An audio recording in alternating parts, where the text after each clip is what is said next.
I want to know from you guys, how comfortable are you guys after free agency, after the draft? Is there a position of need? Is there a looming big question mark at a certain position group right now? Before we get into rookie minicamp in a week or two, and then getting into the OTAs, minicamp, training camp, joint practices, the preseason games, and obviously the final cuts in August, a lot of questions have been at least asked, to me, of the linebacker position right now. And could there be an upgrade there? I want to talk about two players they could trade for that have no fifth-year options that weren't taken, and going through the whole roster in general and how comfortable we should be or really we shouldn't be. So let's get straight into the linebacker core.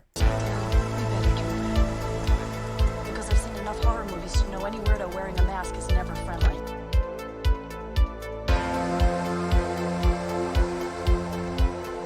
Yo, what is going on, guys? I hope you guys are enjoying a fantastic day today. Yeah, I can't talk today, by the way, but got a lot to talk about here. So we're going to go to the linebacker position right now. Now, after really after last season, and really wasn't happy with not even just Gannon and his coaching, but obviously not having the right type of linebackers that we had. I think TJ Edwards was a solid player. Kaiser White was an okay player, kind of fell off, I think fell off. I think in the beginning he played well and kind of fell off a little bit later in the season. But now with Sean Desai's new defensive coordinator, what does he want in his linebackers? He wants those, the guys that can get through those gaps, run support type. He likes those coverage linebackers, which the Eagles, I'm really shocked they didn't keep either TJ Edwards or Kaiser White on a one-year deal or something. I don't know. Not TJ Edwards, obviously, because he got paid, but Kaiser White was, which I think they maybe could have brought him back or something like that. But it really showed the Eagles want to make a change at this position. Now, the Eagles really didn't do much. They didn't draft a linebacker. They picked up an undrafted guy. They signed him, which he probably will be a practice squad player. We'll talk about that whole group later. But, it's kind of a standstill right now. Now, when you look at the whole entire linebacker group, it's very interesting to say, you know what, I want to give it a chance. I want to see what, throughout the, process of the offseason program and maybe see, do we really have something with this whole entire group? Obviously, Nakobe Dean, I understand there's a lot of fans that know he's going to play really well, and there's other fans that think, well, we haven't seen him play any full games yet, and he's a big what-if type of player. And I think I'm on both sides of the fence because I think Nakobe Dean, deep down inside, I think he's going to play really well. He played special teams. It's not like he didn't play the whole entire year. And when he got his opportunities, man, he flashed so much.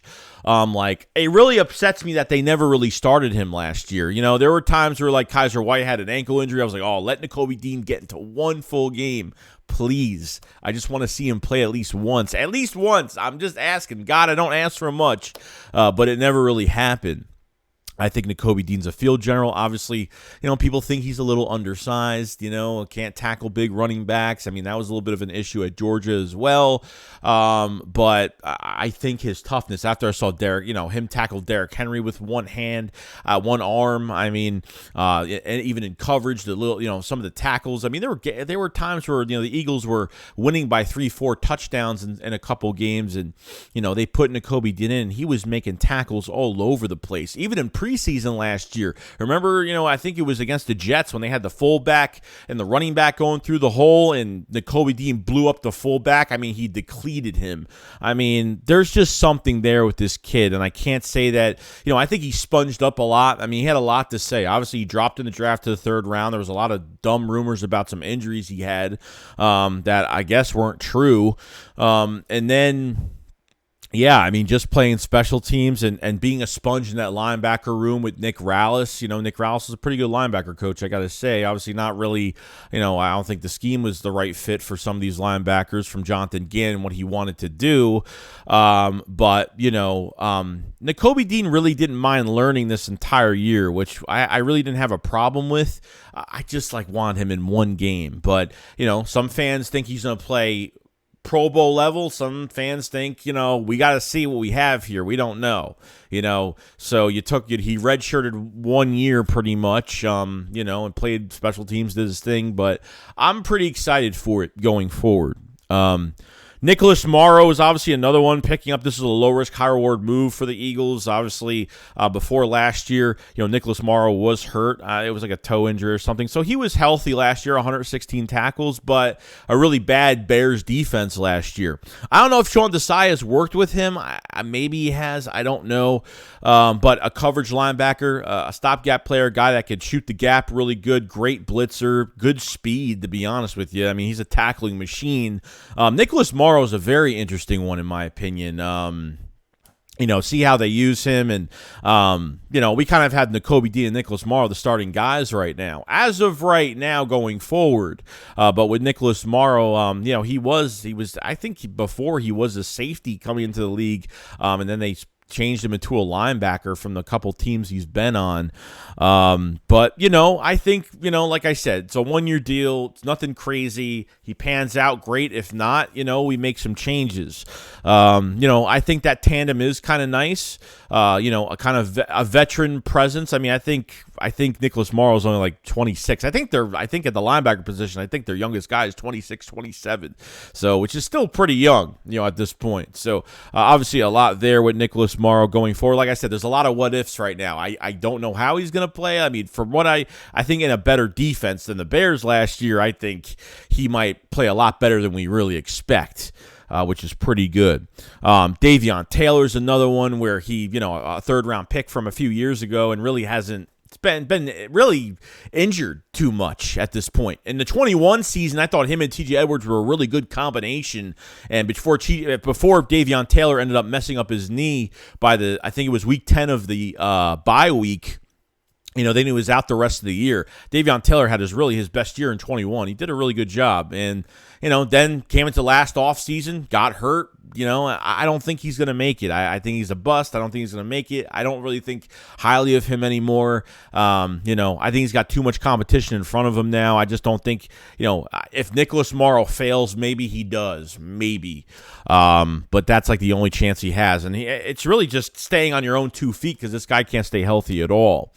Patrick Johnson, they used him as obviously an edge rusher, barely as a linebacker last year. But I've nothing much for Patrick Johnson. I mean, he was a 7th-round pick from Tulane. I mean, I have nothing much there from him. Kyron Johnson is another one too. I knew I was missing one guy, Kyron Johnson from Kansas, another guy that's been hurt a couple times already. They had him as a linebacker more than an edge rusher. I really want to see Kyron Johnson more of an edge rusher, but, since now we're kind of loaded at defensive end, I think they maybe keep him at outside linebacker. He's got that 4.3 speed, but like I said, another guy, been hurt, hasn't done much. Getting the undrafted free agent for Michigan State and Ben Van Summeren. He'll most likely be a practice squad player. They actually paid him a good amount of money. I forgot what the cost was, but I think it was updated on some of the payments. Obviously, with Joseph Nagata getting the most money at $230,000. Ben Van Summeren, got paid a good amount of money too to stay, so he might actually be more of a practice squad player. Really an analytical pickup at linebacker. He would have been second most in obviously his 40-yard time in the 4.4s. He was an athletic freak at the combine and an athletic freak on the field in general. So it's really technique and getting enamored, kind of getting used to the NFL, and we'll see what he could do here. Maybe he makes some noise, maybe not, but most likely probably will be a practice squad player going forward. And that's really it. I mean, that's your linebacker group. It's a couple question marks. Nicholas Morrow's one. Nakobe Dean for half the fan base is definitely one.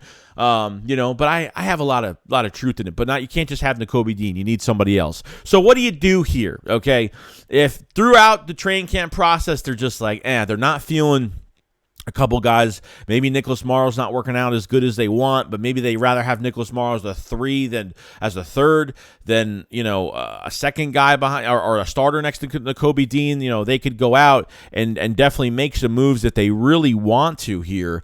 And obviously, Patrick Queen's available right now. So, I don't know if they're specifically available right now, but with Patrick Queen, the fifth-year option's not taken. The Baltimore Ravens are not picking up his fifth-year option. So bringing a guy like Patrick Queen here is fantastic if they want to make a move like that. Isaiah Simmons was another one that is not a versatile player. I mean, it has so much talent.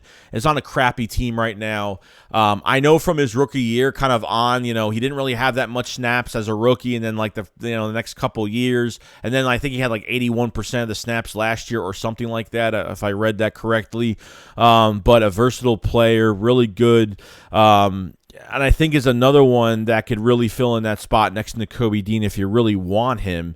Now, I don't know. I think, he kind of wants out. Jonathan Gannon's defense. I mean, the Cardinals have been bad the past, couple years. So, not picking up his fifth-year option. Jonathan Gannon didn't mention at the press conference, I think a couple days ago, talking about Isaiah Simmons, saying, he needs to work for that contract. I mean, God knows what he's going to do with those linebackers being, 50 yards off the line to scrimmage, and these teams are going to have like 5+ yards to carry every single time they run the ball up the middle. You know what I mean? That's what kind of pissed me off with the Eagles last year with the run defense.